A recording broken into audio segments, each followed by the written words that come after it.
میں تجھے غیر قوموں کے لیے نور بناؤں گا۔ ہمارے لیے آج کی پہلی تلاوت اشعیاء نبی کا صحیفہ، اس کا 49واں باب، پہلی تا چھٹی آیت مقدسہ۔ اے جزائر میری سنو، اے دور دراز کی قوموں کان لگاؤ۔ خداوند نے مجھے شکم ہی سے بلایا، بطن مادر ہی سے اس نے میرے نام کا ذکر کیا۔ اس نے میرے منہ کو تیز تلوار کی طرح کیا، اس نے اپنے ہاتھ کے سائے میں مجھے پناہ دی، اور اس نے میرے سیکل شدہ تیر کی طرح بنایا، اور اپنے ترکش میں مجھ کو چھپایا۔ اور اس نے مجھ سے کہا، اے اسرائیل تو میرا خادم ہے، جس میں میرا جلال ظاہر ہوگا۔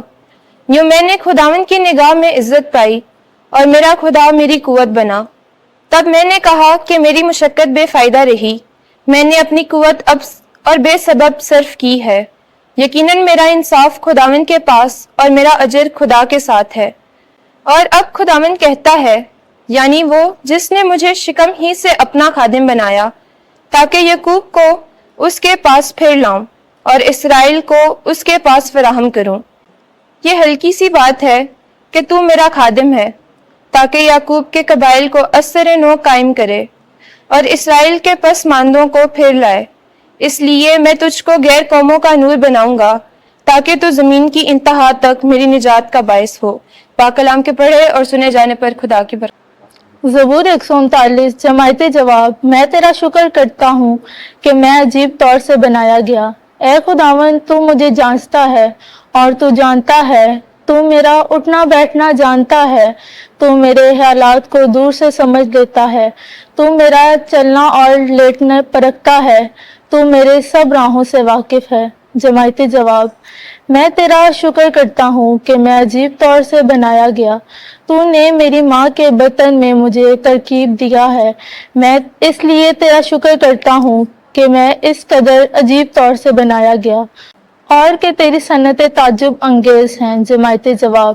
میں تیرا شکر کرتا ہوں کہ میں عجیب طور سے بنایا گیا۔ تو میری روح سے خوب واقف ہے، میری ماہیت تجھ سے چھپی نہ رہی، جبکہ میں پوشیدگی میں بنایا جا رہا تھا اور زمین کی تہ میں تجھے ترکیب دی جا رہی تھی۔ جماعت جواب۔ میں تیرا شکر کرتا ہوں کہ میں عجیب طور سے بنایا گیا۔ یسوع جس کی پیشخبری یوحنا نے کی۔ آج کی ہماری دوسری تلاوت رسولوں کے اعمال، اس کا 13واں باب، 22ویں تا 26ویں آیات مقدسہ۔ اس وقت پالوس نے کہا، خدا نے داؤد کو برپا کیا کہ وہ ان کا بادشاہ ہو، اور اس کے حق میں یہ گواہی دی، میں نے اپنے دل کے موافق ایک مرد داؤد بن یسی کو پایا ہے، جو میری تمام مرضی کو پورا کرے گا۔ اسی کی نسل میں سے خدا نے اپنے وعدے کے مطابق اسرائیل کے لیے ایک مخلص یعنی یسوع کو محفوظ کیا۔ اس کے آنے سے پہلے ہی یوحنا نے تمام امت اسرائیل کے سامنے توبہ کے استحقاق کی منادی کی، اور جب یوحنا اپنا دور پورا کرنے کو تھا تو اس نے کہا، تم مجھے کیا سمجھتے ہو؟ میں وہ نہیں، بلکہ دیکھو میرے بعد وہ آتا ہے جس کے پاؤں کی جوتی کھولنے کے میں لائق نہیں۔ اے مردو بھائیو، ابراہیم کی نسل کے فرزندوں، اور تم میں سے جتنے خدا سے ڈرتے ہو، ہمارے پاس اس نجات کا کلام بھیجا گیا ہے۔ پاک کلام کے پڑھے اور سنے جانے پر خدا کی برکت ہو۔ خداوند آپ کے ساتھ ہو۔ انجیل مقدس لوکا کے مطابق اے خداوند تیری تمجید ہو۔ پہلا باب 57ویں آیت سے 66ویں آیت تک، پھر 80ویں آیت۔ اس کا نام یوحنا ہے۔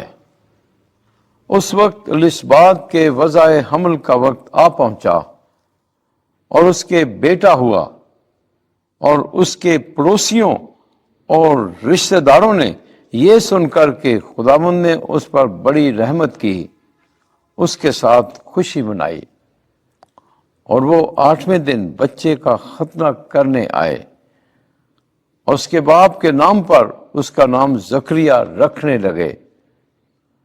مگر اس کی ماں بول اٹھی اور کہا کہ نہیں، بلکہ اس کا نام یوحنا ہے۔ انہوں نے اس سے کہا کہ تیرے گھرانے میں کسی کا یہ نام نہیں؟ تب انہوں نے اس کے باپ کو اشارہ کیا کہ تو اس کا کیا نام رکھنا چاہتا ہے؟ اس نے تختی منگا کر لکھا کہ یوحنا اس کا نام ہے، اور سب نے تعجب کیا، اور اسی دم اس کا منہ اور اس کی زبان کھل گئی اور وہ بولنے اور خدا کی تعریف کرنے لگا۔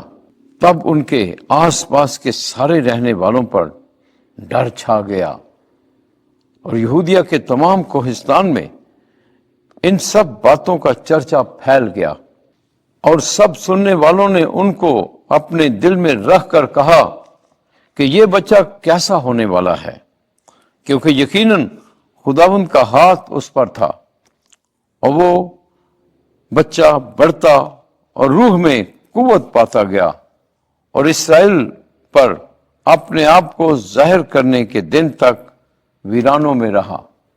انجیل مقدس کے وسیلے سے ہمارے گناہ معاف کیے جائیں۔ اے مسیح تیری ستائش ہو۔